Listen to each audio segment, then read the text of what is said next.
Good morning. Today is Friday, September 16th, 2022. We are coming to the end of this Jewish year, 5782. And as we have discussed numerous times, this brings to a close the end of a Shmita year, the Sabbatical Year. And that will come to an end as Rosh Hashanah begins Sunday night, September 25th.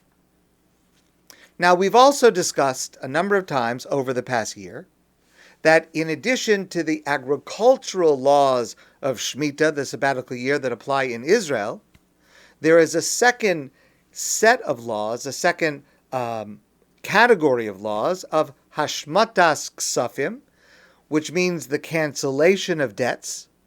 And that applies everywhere. It includes us. It applies to men and women, and it is applicable today. And it applies only to personal loans between one Jewish person and another, and also only to those loans that will be due now and by the time that the end of the year comes. If it's not due until next year, then Shmita doesn't say anything about that, and we have discussed that detail in the past. But a loan that is due will be canceled as the sun sets on Sunday the 25th and Rosh Hashanah begins.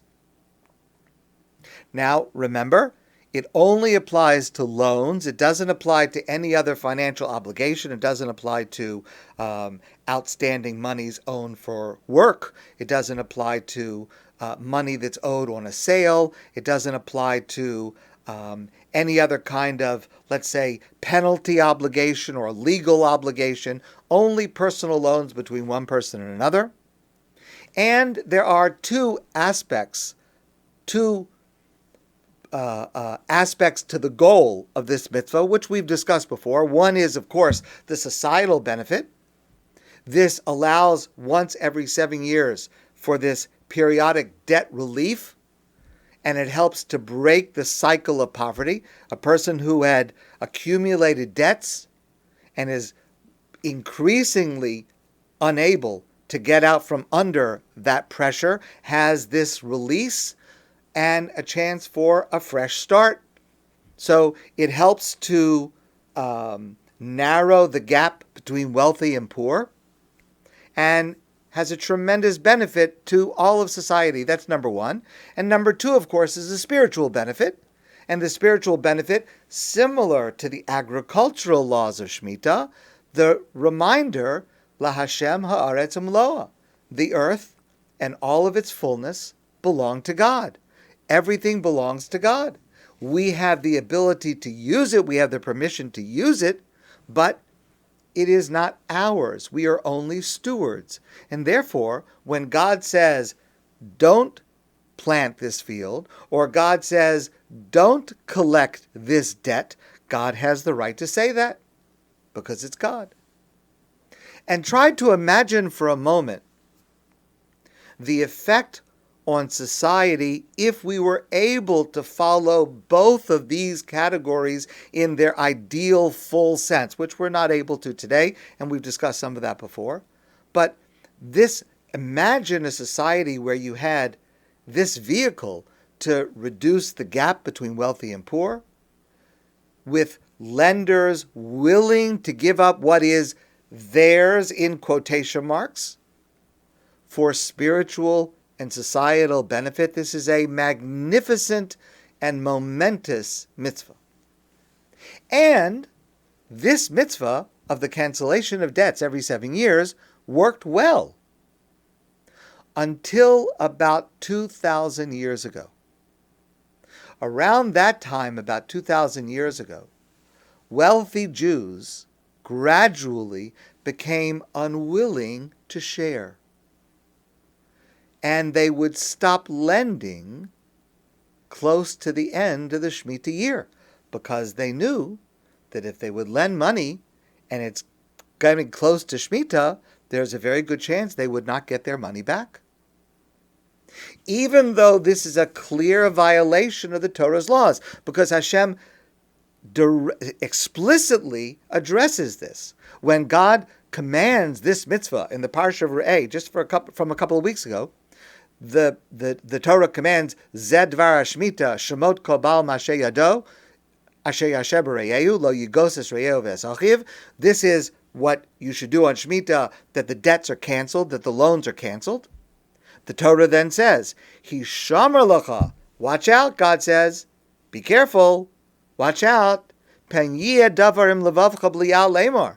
Maybe there will be something wicked in your heart that will say, Karva Shnasa Sheva Shnasa Shmita. The end of the Shmita year is coming, and I don't want to lend out to my brother who is in need because I'm not going to get it back. Don't do it.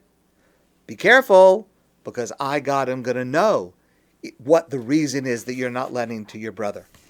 You should open your hand. You should be generous, even though it means you're not going to get the money back. Okay. So there came a time about 2,000 years where wealthy Jews did not live up to what the Torah expected of them. And they stopped lending. And of course, this brought about a violation on their part of a clear biblical command, a mitzvah. But even more serious is that it hurt the poor. Because if the wealthy are not going to lend, how would the poor survive? And so what happened was, this mitzvah of canceling debts started to have the opposite effect of what was intended. It was intended to assist the poor. It ended up harming the poor. It made it worse. Because if people who are in need can't find a lender, then they're in big trouble. So this mitzvah was turning out to have a counterproductive effect. And that's when Hillel, the great sage Hillel, developed the document called Pruzbul. Pruzbul is an Aramaic word. It's actually a portmanteau. It's a word that's a combination of three Aramaic words, pros, buli, ubuti.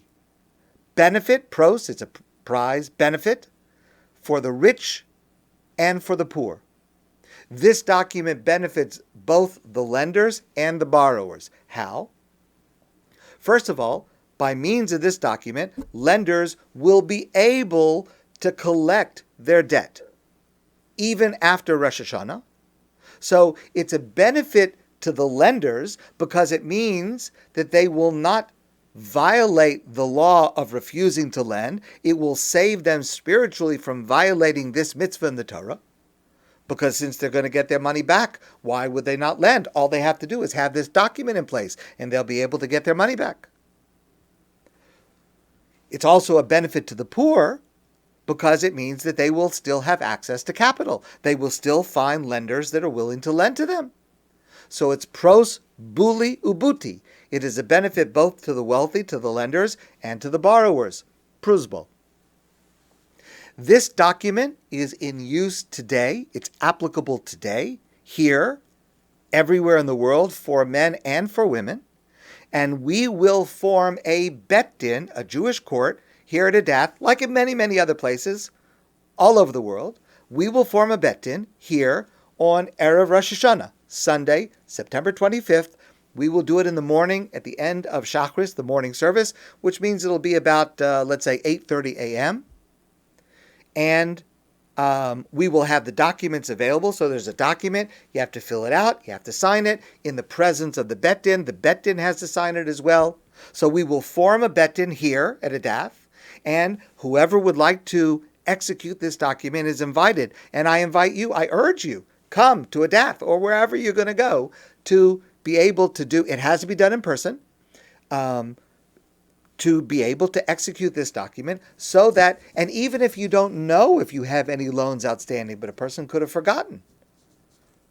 In this way, if you remember after Rosh Hashanah, oh yes, I had lent money to that person and it was due, and it might have been canceled, but you'll have the document. You'll be able to collect your debt.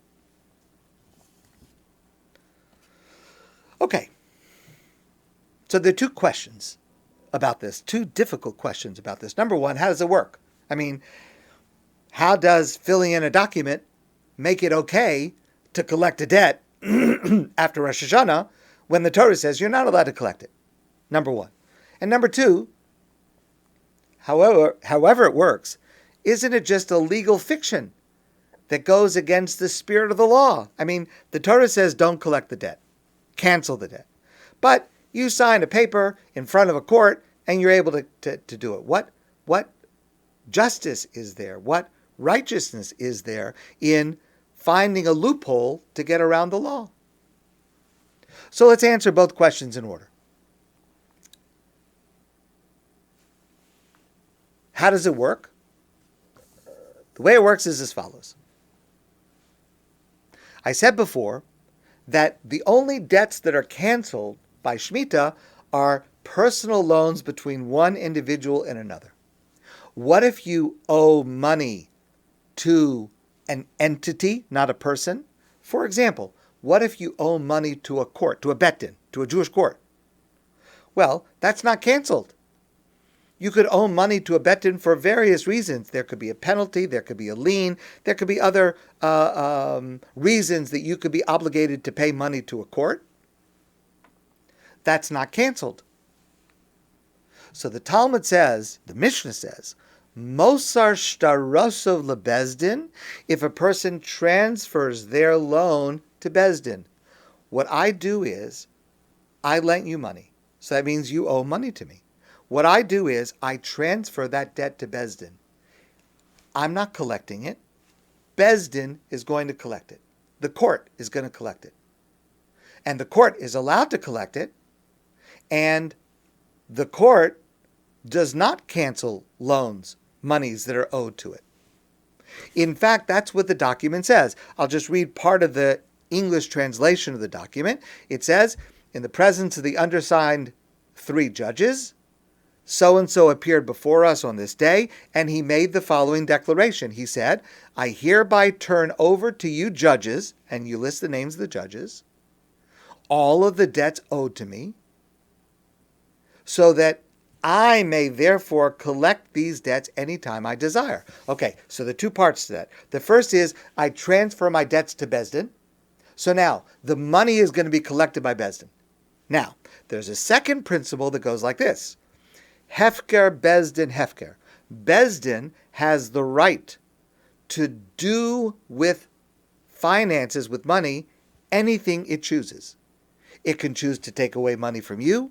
It can choose to give it to you. Bezdin has the right to take and utilize any person's money.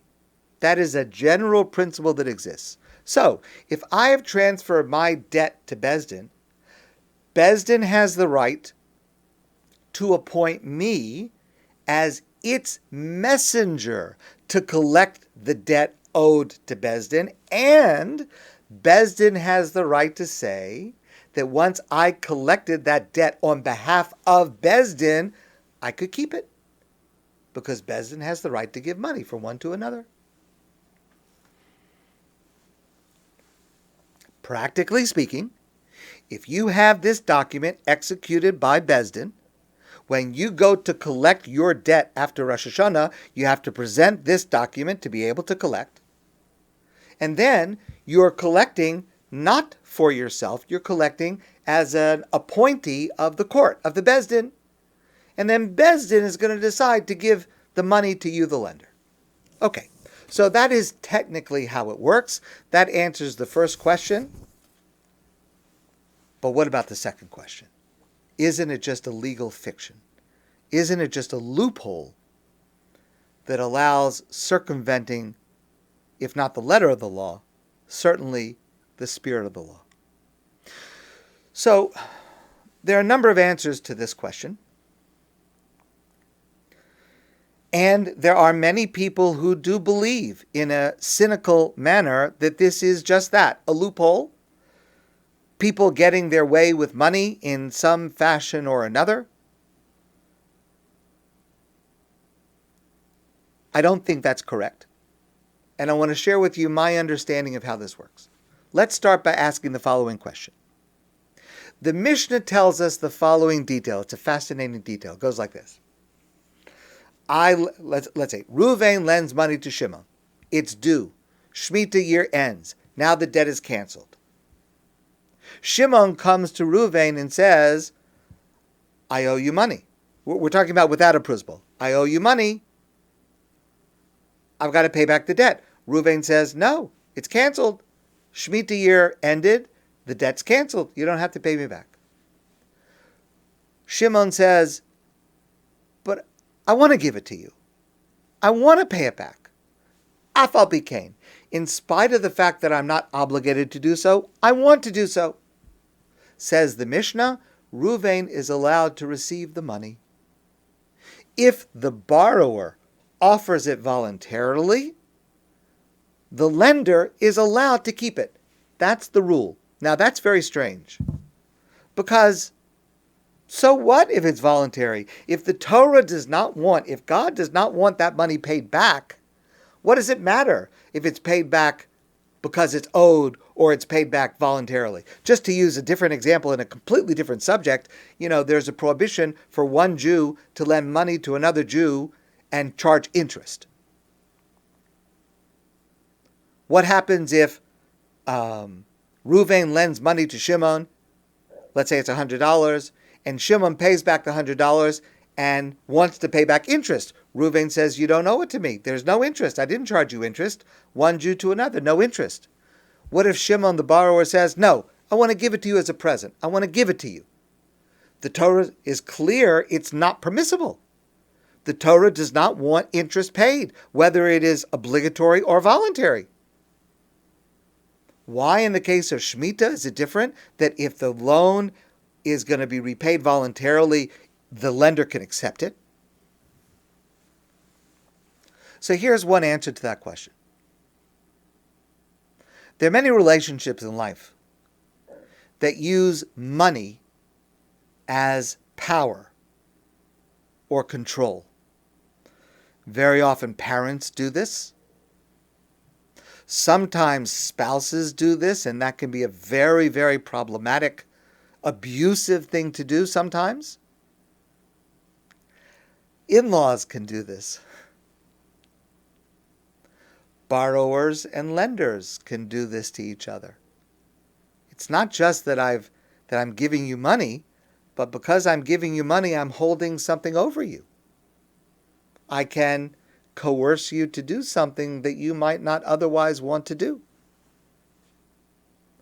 What the Torah wants with the entire concept of Shmita is for us to realize that we are not what we have.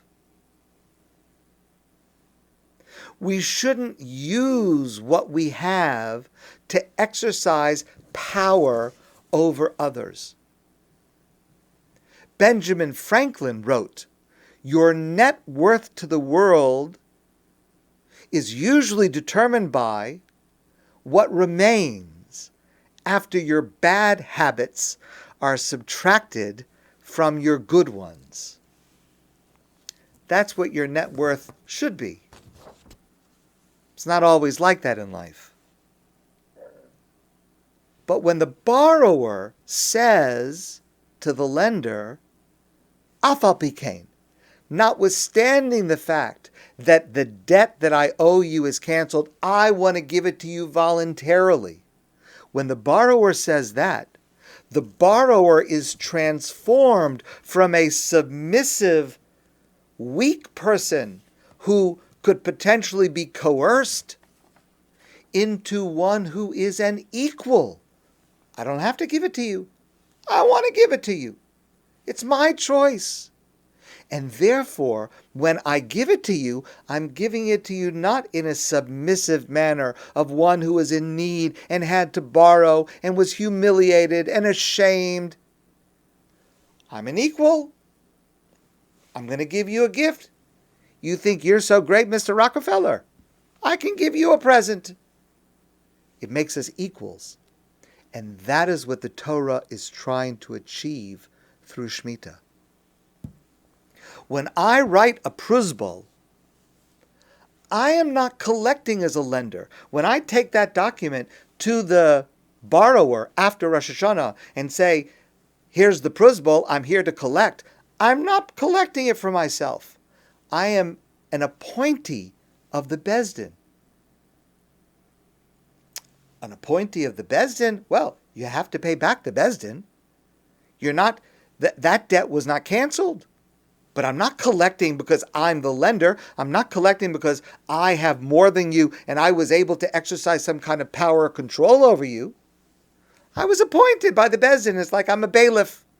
I was appointed to do a job, so here I am. I'm doing the job. I'm only the messenger. I'm only the messenger of the Beis Din. Pruzbul upholds the spirit of this law, which protects the poor from the violation of the mitzvah by the rich. So what Pruzbul achieves is the poor do not suffer because they have access to capital, they have lenders that are willing to lend to them, and the wealthy, even when they collect, they are not able to act as more powerful or more important because of what they have. They're simply an appointee of Beis Din. And so with the Pruzbul, Hillel's system violates neither the letter nor the spirit of the law of Shmita. Rather, with the Pruzbul, we fulfill both by assuring that we define ourselves not by what we have, because what we have is ultimately not ours. It belongs to God. Now, yes, of course, if a person doesn't consider any of this, and a person looks at it in a superficial manner, yes, of course, it looks on the surface like it's just a simple loophole. But when a person understands how it works, and a person understands what actually is being done, in my opinion, it fulfills both the letter and the spirit of the mitzvah of Shmita. The Torah insists that what we have is not really ours. And the Torah insists this, God insists this in so many different ways on Shabbos, when we're required to rest, the agricultural laws of Shmita, the financial laws of Shmita of canceling debts, so many other mitzvahs like not charging interest, because it's not yours. God says don't take a payment for lending money to someone else. And many, many other mitzvos. Pruzbul is the reminder of my need to change my thinking. The way I look at life, the way I look at my life, the way I look at the things that I have, Pruzbul changes my way of thinking about that. And of course, the goal is not only that I should be affected once every 7 years, but that understanding should filter through and continue for the rest of the 7 years with this awareness that Hashem ha'aretz imloa, everything belongs to God. Whatever is in my possession, I'm a steward. But a steward has to act in accordance with the wishes of the ultimate owner, and that is God. And the Pruzbul helps us to realize that. My friends, I want to wish you a great day and a wonderful Shabbos. And I look forward to seeing you soon in person.